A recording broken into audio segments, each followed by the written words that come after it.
What every executive should know about API strategy and technology. I'm going to start off by talking a little bit about how to distill all the noise and hype about digital disruption into specific business issues and challenges and goals that can be solved by an API strategy and appropriate API technology. I'm going to talk a little bit about the promise of a good API strategy and some of the current realities of API technology that actually make it quite difficult to achieve those at the present time.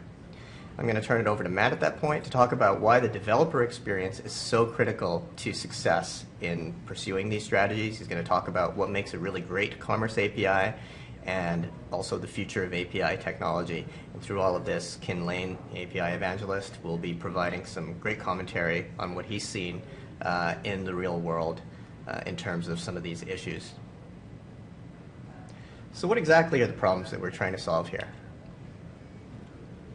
Digital disruption is something that you may have heard from various analysts, media, the press, and really, here's a diagram from Forrester Research, and it sort of summarizes in a little bit of a roundabout way some of the competitive and market pressures that a lot of businesses are feeling right now, and it's pressure to innovate, to differentiate, and to really extend their reach, whether that is geographically or demographically.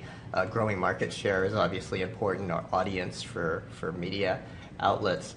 And at the same time, this is upward pressure on speed, agility, return on technical investment.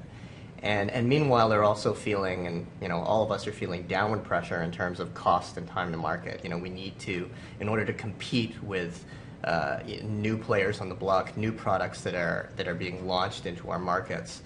In order to compete, we really need to bring down costs and time to market while increasing things like the speed, the agility, and the ROI. Here's another diagram from Forrester. It's from Forrester analyst Brian Walker, and sort of looks at things from the consumer perspective. And there really is a shifting technical ecosystem with new computing power, mobility and mobile devices, connectivity, sharing data between businesses and partners. It's really changed, resulted in a shift in consumer attitudes, their preferences and their behavior, whether that is shopping in-home or consuming media or in-store, in retail or consuming media. All of these things have sort of changed how people buy and they want to buy, and all of these put together are exerting quite a few specific pressures on businesses that are pursuing an online strategy.